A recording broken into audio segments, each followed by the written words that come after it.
All right, welcome back to Not Easy Being Geeky. Last week we talked about Ruby, and I got a lot of comments from you guys saying you really enjoyed the episode and that now you're binging it. So that makes me feel awesome. Glad you guys are enjoying it. This week we're also talking about something that I adore. And if you know me, you know my favorite band in the entire world is Queen, and that my favorite movie in the entire world is The Princess Bride. Do they go together? No. Makes no sense. But we're talking about The Princess Bride this week, and that's what really matters. And this movie means so much to me that literally when me and Justin had started dating, I told him, if you do not see this movie, we can't date, because he had never seen it before. And he was like, ha ha ha, good joke. And I was like, no, I'm so serious. I am so serious. If you don't see this movie, we can't date. True story. And it's not just because it's my favorite movie. It's because if he did not see that movie and did not like the humor, he was not going to like me, because my humor is very, very close to that. I mean, I have a very dry sense of humor. And if you don't like that movie, you're probably not going to think I'm funny. But so this week we're talking about The Princess Bride, and I'm really excited about it because, like I said, it's my favorite movie, and it's the perfect movie. If you've ever seen it, you know it's hilarious. It's got action, romance. I mean, you name it, it's everything. So I mean, it's got an all-star cast. Billy Crystal's in it. I mean, how could you go wrong with that already? If you've never seen the movie, sorry, it is a very old movie. It was late 80s when it came out, so you've had all the time in the world to see it. But if not, I'm sure there's plenty of streaming services that you can see it on. I'm sure it's on Amazon Prime, if I remember right, or Hulu, one of those. It's got to be on one of those. Anyway, but if you don't know what it's about, it's, long story short, this sick kid, his grandfather comes to visit him, which the grandson is Fred Savage from The Wonder Years. Iconic. When he was a kid, obviously, in the late 80s, it'd be a little weird if he was playing a kid as a grown adult. But yeah, it's Fred Savage from The Wonder Years, and the grandfather is Peter Falk, who was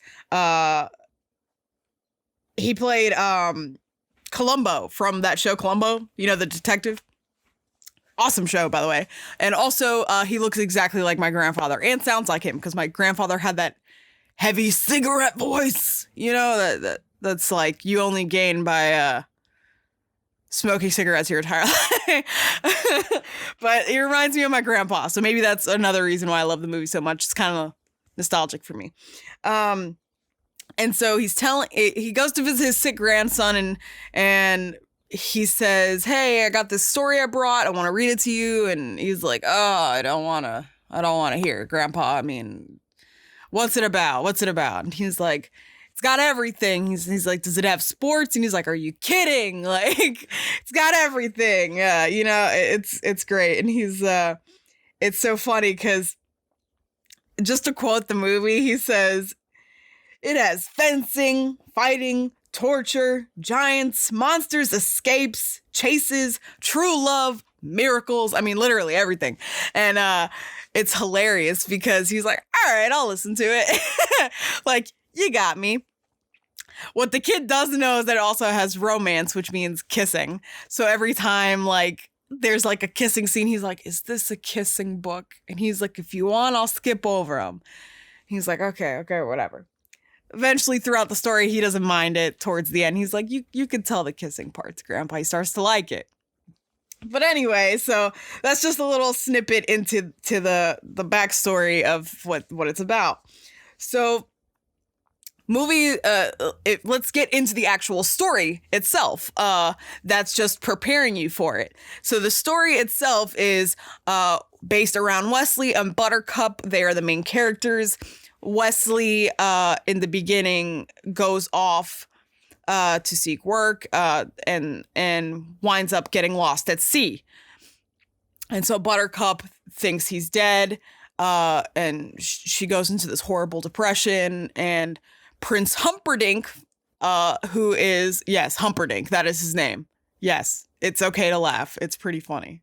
Like, what kind of name is Humperdinck? And Prince Humperdinck sees her in town, and she's this immense beauty, and so he wants to claim her as his bride, which he can do. It's his kingdom. He can do that. And so she is betrothed to him at this time after, I think it's like 3 or 5 years, something like that. I can't remember how long it's been. But Wesley's been missing or dead, presumed dead, for this extended period of time. And so she doesn't want to marry Prince Humperdinck. She thinks he's a royal jackass, which he is. He is a piece of crap. But anyway, let's not get too heavy into that. He is a piece of crap, though. But what's funny is she's like, I can't stand this dude. She literally, like, get every chance she can, she tries to get away from him. And so in the beginning, she literally would just ride her horse into the forest and everything just to get away from him. She didn't like being around him. This kind of brings her into a big predicament, though, because then she runs into Vicini and Inigo and Fezzik, who kidnap her. Yes, kidnap. They are trying to start a war with the neighboring kingdom. And so, yeah, Fezzik and Inigo are just trying to get some extra cash. Vicini just wanted to start a war. He was like, this is entertaining to me. Yes. He literally wanted to start a war for his own entertainment. And so they kidnap her, and their plan is to start this war. Well, funny thing is that Fezzik is this giant who is played by Andre the Giant, iconic wrestler, if you don't know who that is. Sadly, he did die a few years after that. I think that was his last big appearance in anything, but he's still does great in the movie. And then Mandy Patinkin plays Inigo, and these two guys, they're just trying to get some extra cash and move along, whatever. And so they take her on to this ship to try to get her closer to the territory that is the neighboring kingdom, so that way it looks like they kidnapped her. And so Vicini is this great, intelligent person, and who thinks he's, I know everything. And it's hilarious. Wallace Shawn does amazing in this role. So well that in a video game, they literally basically had him play himself all over again, which is King's Quest. Great game. Love it. It's beautiful artwork. But it's hilarious because they basically have him play himself again. He plays this knight, and it's hilarious because they don't actually make him say the quote from the actual movie. They just keep playing up on it. So he doesn't say inconceivable like he does in the movie. He says incredible, unbelievable, and it's hilarious. And they actually have a battle of wits in the game. It's amazing. And sorry, I'm throwing all these spoilers at you, but like I said, this was already ahead. I already told you guys at the beginning. And so what's crazy is Inigo, they're on the ship, and he keeps looking back behind the ship. They're in this fog, and it's nighttime, and Vicini says, why do you keep doing that? Like, why do you keep looking back? It's impossible for anyone to know what we've done, let alone know where the hell she is. And he's like, I don't know. I just have this this strange feeling someone's following us. And he's like, why do you say that? Because I see something behind us. Like, shit, what? He's like, what? No way. And then you see this tiny little shadow. I mean, it's a good distance away, but enough to where you can see it. He's like, probably some local fisherman out in eel-infested waters. Like, he's like hoping, like, God, please don't let anyone have caught us. It's like he's in denial. He's in complete denial. Yeah, he's like, shit, they caught us. And so he's like, all right, let's just go faster. He's like, get that thing and that other thing move it. He starts freaking out. I could go through this entire movie word for word. I guarantee you I could. I love this movie. And bad news is Buttercup gets her hands free and her legs free, and she jumps off the boat to escape. And so they're like, shit. She jumped out the boat. And then Vicini says, go after her. And then Fezzik says, I only dog paddle. And then so he can't really get her. So they're trying to get the boat turned around so they can catch her. And so then Vicini says, you know what that sound is, Highness? Those are the sounds of the shrieking eels. And she's like, shit. Yeah, these eels want to eat her. So he tries to like scare her into trying to come back to the boat, which it's not a lie. They really are eel-infested waters, and they are man-eating eels. They're huge, by the way. I hate to break it to you guys, but back in the day, they did not have great special effects, so these eels look comically bad. Comically bad. That is a very good way of putting it. It's very bad, but so do the rodents of unusual size. Anyway, so we'll get into that later. Anyway, and so Peter Falk at this point is like, the eel starts to charge her, and he's telling the story, like I said, to his grandfather. And so he stops and he says, you okay there? Because the kid's like freaking out. And he's like, it's just that you're looking a little stressed there. I can stop if you want. And he's like, no, it's okay. So he's starting to get like, really into the story. Anyway, long story short, they get the boat close enough. The eel's starting to charge her. Fezzik hits the eel. He picks her up out the water. She gets back on the boat. And then he says, I bet you won't do that again. Anyway, fast forward, and they get to the Cliffs of Insanity, where you're about to see the most badass, iconic fencing sword fight you've ever seen in your life. I'm getting ahead of myself. Anyway, so they're climbing this rope, and poor Fezzik is literally carrying all of them on his back up this rope. And they're like, how the hell is this guy gaining up to us so fast? And who the hell is this guy that's like so fast? And so he starts to gain on them, and he gets to the rope. He's climbing it just as fast, if not faster than they're, obviously. Poor Fezzik, like I said, he's carrying, 5 people at this point? 4 people on his back. And so he gets all the way to the top, and then Vicini tries to cut the rope so he can't climb it anymore. Bad news on him. This dude clenches to the rocks, and he's like, he didn't die? Inconceivable! And so Inigo says to him, you keep using that word. I don't think that word thing means what you think it means. Because he keeps using it over and over again in the movie. And so he's like, I want you to fight him, stay here, kill him. And he's like, I'm going to duel him left-handed. And he's like, you know what a hurry we're in. He's like, if I do it this way with my right hand, it's over too quickly. He's like, I want a challenge. He's like, fine, have it your way. He leaves him, Fezzik, the girl, and Vicini leave to try to get a head start away from him. So he looks down at him. He's like, hello there. And he's like, God. He says, don't believe you could get up here any faster, kind of a thing, And he's like, if you had an extra rope, it could go a little bit faster. So they're having this funny banter, like, could kill you a little faster if you get up here a little faster. And so they get up, they have these words. He tells the masked man how he got his scars and his story, and how he asks him, by just out of curiosity, you don't happen to have 6 fingers on your left hand? And he's like, shows him. He's like, nah, dude, sorry. He's like, all right. And he's like, well, why do you ask? He tells him, well, I've been training my whole life to find this man that killed my father.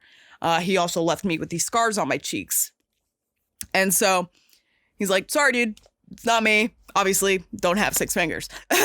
And he's like, okay. So they have this amazing duel. It's so cool. And crazy intense music. There's flipping. Gets knocked out at the end, and the masked man wins the duel and runs off to catch up to them. Then you get this dope fight with him facing the giant. He does a chokehold on him, knocks him out, and you're like, dang, this dude's crazy. Finally, he catches up to Vicini, and they have the battle of wits. And literally, it's an iconic scene. You can't not have the movie without this. To me, it's so hilarious because Vicini tries to trick him and switch the gauntlets, and little did he know it came to his demise. He dies because Wesley poisoned both cups. And so she says, little Buttercup, the princess, is like, oh my gosh, I guess you poisoned your own cup. And he's like, no, it was in both. I've built up an immunity to this poison. That's so gangster. He trained himself to be like, I'm good. The poison can't hurt me. What? That's crazy. And so it's inconceivable. Yeah, inconceivable. And so he takes her away, and she's like, oh, you like, who the hell are you? And he's like, I'm the Dread Pirate Roberts, and da-da-da-da-da. And she says, they're talking, and she's like, do you happen to know this boy Wesley? He left with you and never saw him again. He's like, I do know this boy you speak of. He talked of this rare beauty and da-da-da-da-da. And he said, I can only imagine he meant you. And so she's getting angry because he's like taking it so nonchalant that he killed him. And he said, it was the please that that struck me. He said, the please is what threw him off, because he's like, well, what was it? And, he said true love, because he's begging for his life for him to not kill him. And he was like, So then she pushes him off this cliff. He goes rolling. And then he says, as you wish, as he's tumbling down this cliff. And she says, oh shit, that's Wesley. She dies off the cliff. She goes tumbling because she realizes she might have killed the love of her life. Spoiler, he's alive. This whole thing is spoilers. Yeah, whole thing, spoilers. Spoilers, it's Wesley. He's alive. He's the Dread Pirate Roberts. And so they have this great, redemption. They're like, they have this great homecoming together, and it's like, oh, true love. It brings them back together, Bad thing is Prince Humperdinck has been tracking them this entire time. He's like the greatest tracker, apparently, and whatever. Good for him. Anyway, this dude tracks them down, and so he says, your pig fiancé, hilarious. Your pig fiancé is too late. And so he says, we're going into the fire swamp. Again, here's where some more bad shit, crazy stuff happens. They head into the fire swamp. They get buried in some quicksand. They gotta fight. They gotta dance through these fire. It's crazy. A lot of intense shit is happening. Then they fight the rodents of unusual size, which also, like I said, horrible looking. But back in the day, that looked amazing. That looked amazing back in the day. They're literally giant rats. And he stabs it, catches fire. They leave the fire swamp alive. Great. Yay. Happy ending. No, not the ending. Bad thing is, unfortunately, Prince Humperdinck, again, catches back up to them, and he captures them. And so he gets to this point, and he's like, well, he promises her, Prince Humperdinck promises Buttercup, I won't hurt him, he's free to leave, da-da-da. Obviously, that was a lie, because she said, I'll still marry you as long as you don't hurt him. And he's like, all right, bet. Sure, cool. He, like I said, Wesley then notices, that the guy that Prince Humperdinck has had with him, on his right side this entire time, he's like, you have 6 fingers on your left hand. Someone I know has been looking for you. Knocks him out. They take him away. Poor Buttercup. She's like, dude, I can't get away from this motherfucker. This sucks. Anyway, and so they take Wesley away, and then you find out they're torturing him.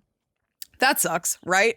And so, sorry, I'm like all over the place. Anyway, and so they're torturing him and trying to get like kill him slowly. It's literally this crazy medieval machine that sucks the life out of you, like literally takes off years of your life from the amount of pain it causes you. That's crazy. And they invented it themselves. They built it. That's crazy. And so they're torturing him just for the fun of it. It's crazy. It's horrible.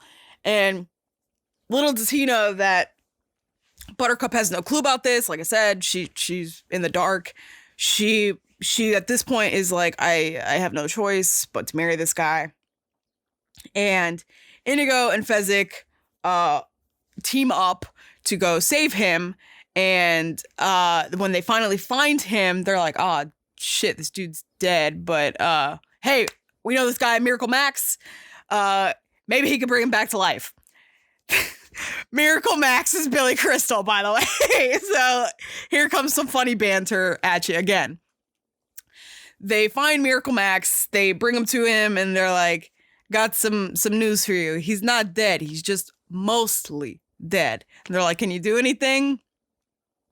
And they're like, I'll see what I can do. They make up this magic pill. And he says, all right, don't let him go swimming for about an hour. And they leave. They say, have fun storming the castle. Do you think it'll work? No. Ha ha ha. Funny. They are carrying him on their back, trying to get him to Prince Humperdinck's palace to try to stop the wedding. And so it's crazy because, like I said, this dude is like half dead. He can't move. He starts to wake up and they're like, oh, hell yeah, he's awake. That worked faster than we thought. And so they have to try to come up with this plan to storm the gates so that way they can get into the castle, break up the wedding, save the girl. And so Wesley is like I said, he can't move yet. They're literally like dragging him along this entire time. And they're like, how the hell is he going to fight when he can't even freaking move? They're just hoping, And so they get to the point, they put this cloak on Fezzik and wheel him in a wheelbarrow up to the gates and set him on fire. And it freaks everybody out. They go running. The gatekeeper, they're trying to close the gate so they can't get in. Fezzik, like a badass, lifts the gate and he's like, I don't have the key. And then Inigo says, Fezzik, tear his arms off. And he's like, oh, you mean this gate key? They get in, they storm the castle. Then you get to this iconic point, and Inigo is face to face with the man who killed his father. And he says, hello, my name is Inigo Montoya. You killed my father. Prepare to die. Dude goes running. He's like, dude, I'm not about to deal with this. He goes running. So then Inigo goes chasing after him, this is my whole, this is my favorite part in the entire movie. Like this scene is like building up. He's been, training for this moment his entire life to get revenge on his father's killer. It's crazy. And so he goes chasing after him. Unfortunately, he goes in through this door. It's locked. He can't get in. He's like pleading. Inigo's pleading to Fezzik from like the other side of the building to like, please, Fezzik, break the door down. I can't let him get away. He's like in agony, like, I can't let this guy get away.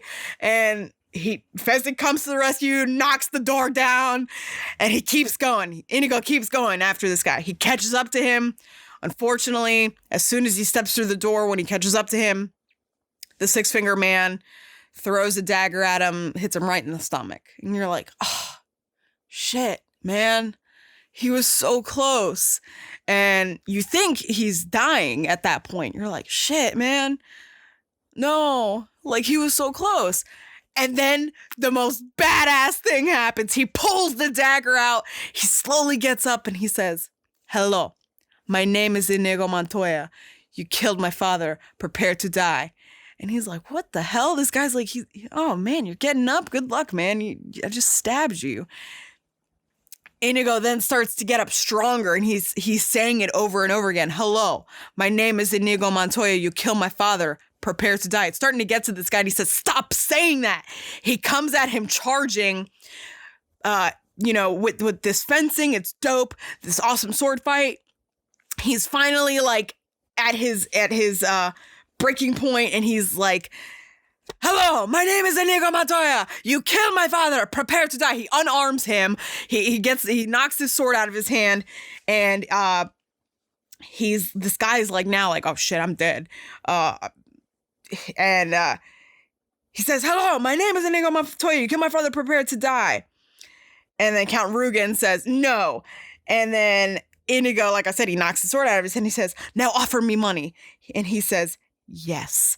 He cuts his right cheek, leaves him with a scar, and he says, power 2, promise me that. Count Rugen then says, all that I have and more, please. He cuts him again on the other cheek. He's like begging him for his life at this point. And then he says, now offer me everything I asked for. And he's like, anything you want, dude. Like, fine, I get it. Just like, whatever, let me go. And he says, This is the line, man. It gets me pumped up every time I see it. He says, I want my father back, you son of a bitch, and drives his sword right into his gut and kills him. Like, duh, you can't give me the one thing I want back, so fuck you. I kill you, motherfucker. Here's my revenge. Done. Greatest, like the most kick-ass scene you've ever seen. Like, I love it. So then fast forward here, other part of the what's going on while that's going on, you see Buttercup is like, something's going on. The wedding got cut, obviously, because they heard the gates were getting stormed. They're like, who the hell's coming in? She's like, it's Wesley. I know it is, bitch. He came to save me. Haha. Bad news is they got married, so they're still married, even though they cut the wedding short because they said I do. And so she goes to her chambers, and she's like about to try to kill herself because she's like, great, I'm still stuck with this dude no matter what. Then you get Wesley, and he's actually on her bed, and he says, there's a shortage of perfect breasts in this world. It would be a pity to damage yours. And she's like, oh my God, you're alive. Yeah, great freaking line. And it's hilarious because, she's like, what the hell's wrong with you, dude? Hold me. And he's like, I'm paralyzed, basically. I can't move. And so she's like, oh, shit. And freaking Prince Humperdinck catches up to them, and he's like, bro, I've already won. Like, you can't do anything. Sit the hell down. I'm going to tie you up. Just shut up, man. Like, I won. I got my girl. And she's like, but we're already married. And he's like, didn't happen. And she's like, what the hell you mean it didn't happen? And he said, I do. And he's like, but did you? And she's like, oh, well, no, we kind of skipped over that. Shit, I guess we're not married. So good news, they're not married. Yay. And, then Inigo catches up to him. He's like, you guys okay here? Oh shit, he's tied up. And, where's Fezzik in all of this, you ask yourself? He went to go get the horses so they can make a nice, easy escape. And I'm zooming through this because I'm hoping you guys are going to see the movie anyway. So this is me just zooming past all the cool shit. Anyway, everything's cool. Everybody's happy. Happy ending. They jump out the window, land on the horses, make a speedy getaway. Unfortunately, they leave him to live so he can live in his cowardice for the rest of his life, basically, because he's a coward. But great ending, wonderful, happy ending kiss. Long story short, the kid loves the book, and he's like, hey, can you come back and read it to me again tomorrow, Grandpa? And that's how the movie ends. But this movie is so perfect. I mean, I just described it to you very quickly, and I hope you go see it. I hope I gave you some good points to make you want to see it. But anyway, this movie is literally so perfect that the fan base is like, don't you dare touch it. There was this petition, I think last year, that came out because there was rumors that there was going to be a remake. And the fan base went crazy. Like, I was pissed. I was like, don't you dare touch this movie. It's perfect. Got the perfect cast. It's hilarious. Like, don't touch it. And there was this petition that was going around and I signed it. Like, don't make the remake. And even like the cast, like I said, Cary Elwes, he made this tweet and he quoted that line that I said earlier when he's like, there's a shortage of perfect movies in this world. It'd be a pity to damage this one. So basically he quotes talking about the perfect breasts, but the movie. And I was like so heartbroken. I was like, how could you even think about remaking that movie? It's too perfect, man. Don't touch it. And didn't happen, clearly, because we're in 2020. So if they are making it, I hope you know that no one's going to see it. Don't you dare. Last I heard of it, nothing was happening. I think the petition worked. Let's hope it worked, guys. If not the petition, then the cast itself was like, don't you dare touch this perfect movie. You know what I mean? Like, who the hell would they get? You know what I mean? Like, to play those iconic characters. What are they going to get? The Rock to play the Giant? What the fuck? No. Because they need another iconic wrestler and somebody that's big enough, but, like, don't do it. Don't do it. It's just going to go bad. And so, like, it's just too perfect. You can't touch it. It means so much to so many people. And like I said, the cast is just perfect. I mean, you got Cary Elwes, who was also in Men in Tights, another great, hilarious movie from my childhood. Also, another thing that like wrapped my humor up as an adult, you know, like and then you got Mandy Patinkin, who is in Evita on Broadway, and in Criminal Minds, like. Amazing actor, one of my favorites like of all time, and it's amazing because these people love this movie so much that, you know, if anything were to happen to it, they'd be furious. And like Mandy Patinkin like is always saying, you know, I never get tired of people coming up to me and saying, oh man, you're the guy from The Princess Bride, and, can you say the line? And he's like, he gets the accent going and he's like, hello, my name is Inigo Montoya. You killed my father. Prepare to die. And he said this in countless interviews that he will never get over that he's the guy from that movie. You know what I mean? That he got chosen to play that iconic character. And that's amazing, man, that you have a cast that like would go to bat for a movie like that. I mean, that's how you know it's something really special. Like that it can't be touched. There's iconic movies and songs and things like that. And it's like when somebody tries to like remake it, you're like, why would you do that? And then it's like, no matter what, it never lives up to the original. I mean, perfect examples, just to throw it out there, like when they redid Teenage Mutant Ninja Turtles. I mean, we talked about this a little bit a couple weeks ago, and not to mention like the Karate Kid, things like that, and like things that should never be touched. You know, they're already perfect. Like, don't. It'd be like if they tried to redo the Goonies too, man. Like, don't touch it. You know what I mean? They're just too perfect the way that they are. So when it's redone, it's never as good, and it just disappoints people. And you lost out on how much money you tried to remake. You know, just don't do it. And there's something about those old movies where it's just whenever you start watching it, you remember your time as a kid. Yeah, it's nostalgic. It takes you back to when you were a kid watching it. It's like a time machine, man.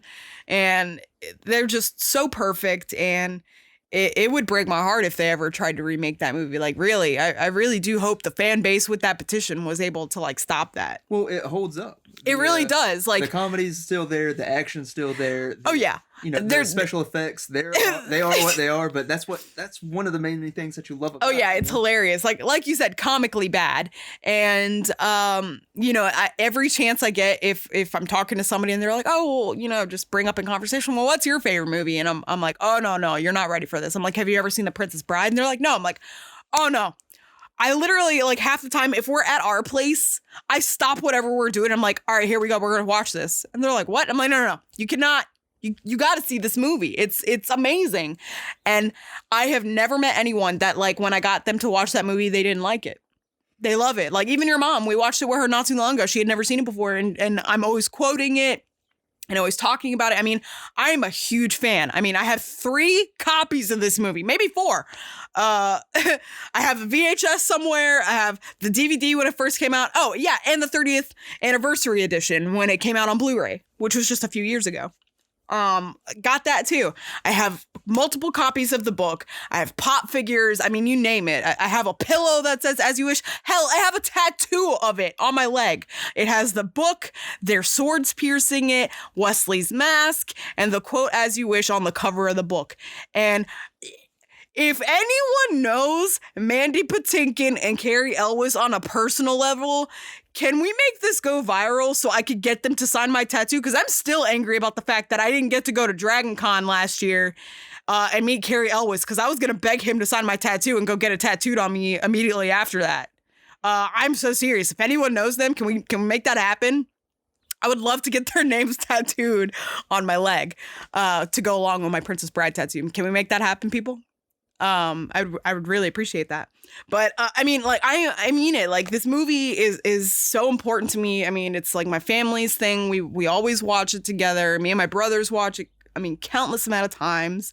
And we quote, I mean, we could, like I said, we could go through the entire movie and quote it word for word and never get sick of it. It's just such a perfect movie. And when my husband first saw it, he loved it too then, and he bought me this special edition of the book, and it's beautiful. It's got this beautiful artwork, and I cried when I got it, because I was like, man, like, that's so special, like, some, you know, because there's, I mean, countless editions of the book, but this one's beautiful. I mean, it has like gold leaf trim. I mean, it's beautiful. And anyway, just, if you haven't seen the movie, I'm telling you, you have not lived until you see this movie. It's beautiful. It's got love, action, revenge, comedy. I mean, sound like the grandfather. I am the grandfather. I'm Peter Falk. Anyway, just go see it, man. It's too perfect to not see it. And I mean, like I said, I've never met anyone that didn't love this movie when they saw it. It's too good to not see it. And just, I mean, like I said, amazing cast. Hilarious. Billy Crystal nailed that character. I mean, I really hope that they actually extend the pop figure collection and make like Miracle Max and Fezzik and Vicini. I really hope that. It'd be hilarious if they made a smaller version of a pop figure just for Vicini, because he's really short. That'd be hilarious. I would really crack up with that. They can make it happen. Come on, Funko. Extend it. Let's get Funko. If this podcast goes viral, I need two things to happen. I need Carrie Elwes and Mandy Patinkin to sign my tattoo, and I need more pop figures. I need the rest of the cast as pop figures. Make it happen. Come on, fan base. Let's make it happen. Seriously, though, just... And like I said, go check out King's Quest. I mean, it's hilarious. Beautiful artwork. They quote the Princess Bride constantly in the first act, at least. And it's beautiful. Beautiful artwork. Great story. And also very similar because what's his name? Who's the guy from Back to the Future? Oh, Doc Brown? Yeah, who's the guy that plays him? Now that I'm on the spot. Right? Christopher Lloyd. Christopher Lloyd. He voices the grandfather, aka the king, in King's Quest, and he's telling his granddaughter, stories of how he became the king, like little stories. So it's kind of like nostalgic in that way too. So they kind of go hand in hand together. He's telling his granddaughter of these stories, you know. So anyway, I really hope you guys enjoyed this episode. Please go see this movie. It's so important to me, and I hope you guys enjoy it. And again, just thanks for all the support, guys. I really appreciate it. Let me know how you like the movie when you see it. And again, please, if any, like, I'm so serious about this. If anyone knows Mandy Patinkin and Carrie Elwes on a personal level, please get them to sign my tattoo. I would be forever grateful. I mean it. Like, make it happen. Thanks again, guys. Hope you guys enjoyed the episode this week. And as always, it's not easy being geeky. You guys have a great day. Don't forget to check out our website, noteasybeingeeky.com, where you can get links to all of our socials. Thanks for the support, guys.